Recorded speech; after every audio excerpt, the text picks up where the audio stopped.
In the name of Allah, the most compassionate, most merciful.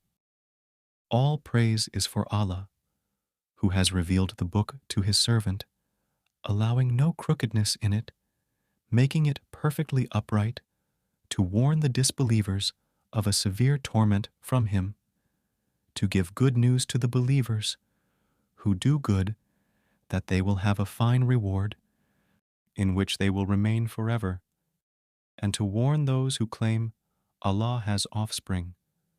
They have no knowledge of this, nor did their forefathers. What a terrible claim that comes out of their mouths. They say nothing but lies. Now perhaps you, O Prophet, will grieve yourself to death over their denial, if they continue to disbelieve in this message. We have indeed made whatever is on earth as an adornment for it, in order to test which of them is best in deeds, and we will certainly reduce whatever is on it to barren ground. Have you, O Prophet, thought that the people of the cave and the plaque were the only wonders of our signs?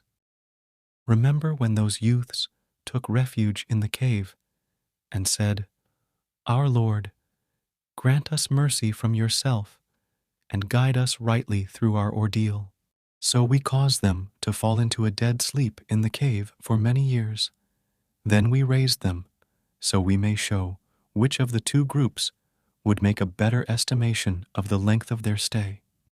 We relate to you, O Prophet, their story in truth.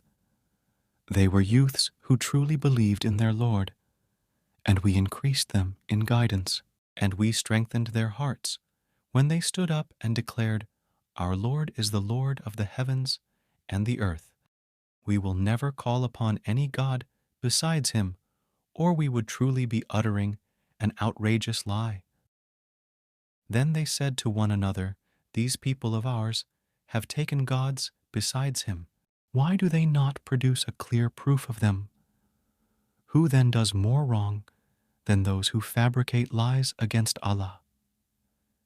Since you have distanced yourselves from them and what they worship besides Allah, take refuge in the cave. Your Lord will extend his mercy to you and accommodate you in your ordeal." And you would have seen the sun, as it rose, inclining away from their cave to the right, and as it set, declining away from them to the left, while they lay in its open space. That is one of the signs of Allah. Whoever Allah guides is truly guided, but whoever he leaves to stray, you will never find for them a guiding mentor, and you would have thought they were awake, though they were asleep. We turned them over to the right and left, while their dog stretched his forelegs at the entrance. Had you looked at them, you would have certainly fled away from them, filled with horror. And so we awakened them, so that they might question one another. One of them exclaimed, "How long have you remained asleep?" Some replied, "Perhaps a day, or part of a day." They said to one another, "Your Lord knows best how long you have remained. So send one of you with these silver coins of yours to the city, and let him find which food is the purest, and then bring you provisions from it. Let him be exceptionally cautious, and do not let him give you away. For indeed, if they find out about you, they will stone you to death, or force you back into their faith, and then you will never succeed."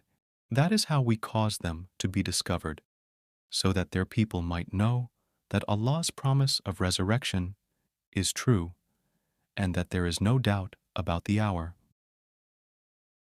When the people disputed with each other about the case of the youth after their death, some proposed, "Build a structure around them. Their Lord knows best about them." Those who prevailed in the matter said, "We will surely build a place of worship over them." Some will say, "They were 3, their dog was the 4th, while others will say, "They were 5, their dog was the 6th, only guessing blindly," and others will say, "They were 7 and their dog was the 8th." Say, O Prophet, my Lord knows best their exact number. Only a few people know as well. So do not argue about them, except with sure knowledge, nor consult any of those who debate about them, and never say of anything, I will definitely do this tomorrow, without adding, if Allah so wills. But if you forget, then remember your Lord and say, I trust my Lord will guide me to what is more right than this. They had remained in their cave for 300 years, adding 9. Say, O Prophet, Allah knows best how long they stayed. With Him alone is the knowledge of the unseen of the heavens and the earth.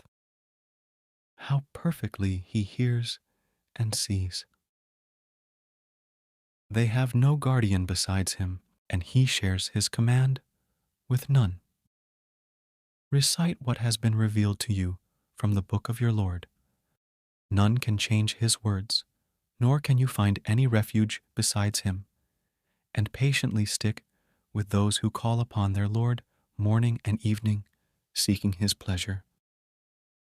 Do not let your eyes look beyond them, desiring the luxuries of this worldly life, and do not obey those whose hearts we have made heedless of our remembrance, who follow only their desires and whose state is total loss, and say, O Prophet, this is the truth from your Lord. Whoever wills, let them believe, and whoever wills, let them disbelieve. Surely we have prepared for the wrongdoers a fire whose walls will completely surround them. When they cry for aid, they will be aided with water like molten metal, which will burn their faces. What a horrible drink, and what a terrible place to rest. As for those who believe and do good, we certainly never deny the reward of those who are best in deeds. It is they who will have the gardens of eternity, with rivers flowing under their feet. There they will be adorned with bracelets of gold, and wear green garments of fine silk and rich brocade, reclining there on canopied couches. What a marvelous reward, and what a fabulous place to rest. Give them, O Prophet, an example of 2 men. To the disbelieving one, we gave 2 gardens of grapevines, which we surrounded with palm trees and placed various crops in between. Each garden yielded all its produce, never falling short, and we caused a river to flow between them, and he had other resources as well.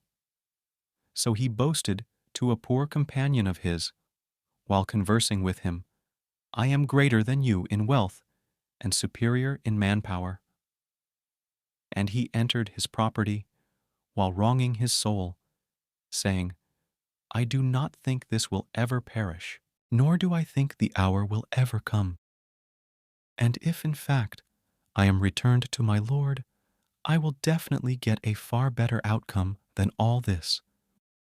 His believing companion replied, while conversing with him, Do you disbelieve in the one who created you from dust, then developed you from a sperm drop, then formed you into a man?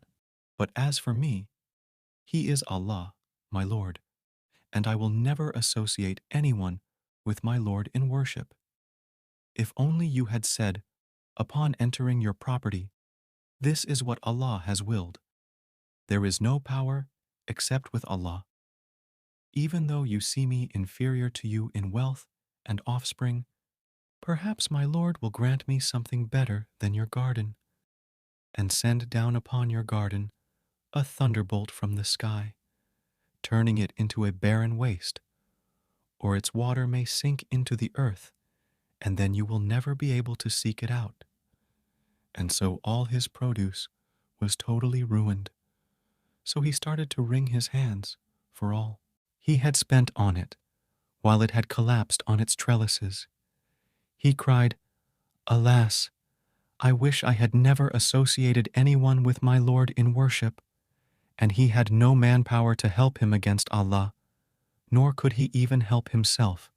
At this time, support comes only from Allah, the true Lord. He is best in reward and best in outcome, and give them a parable of this worldly life. It is like the plants of the earth, thriving when sustained by the rain we send down from the sky. Then they soon turn into chaff, scattered by the wind, and Allah is fully capable of doing all things. Wealth and children are the adornment of this worldly life, but the everlasting good deeds are far better with your Lord in reward and in hope. Beware of the day we will blow the mountains away, and you will see the earth laid bare, and we will gather all humankind, leaving none behind. They will be presented before your Lord in rows, and the deniers will be told, "You have surely returned to us all alone as we created you the first time, although you always claimed that we would never appoint a time for your return." And the record of deeds will be laid open, and you will see the wicked in fear of what is written in it. They will cry, "Woe to us! What kind of record is this that does not leave any sin, small or large, unlisted?" They will find whatever they did present before them, and your Lord will never wrong anyone. And remember when we said to the angels, "Prostrate before Adam." So they all did, but not Iblis, who was one of the jinn, but he rebelled against the command of his Lord. Would you then take him and his descendants as patrons instead of me, although they are your enemy? What an evil alternative for the wrongdoers to choose.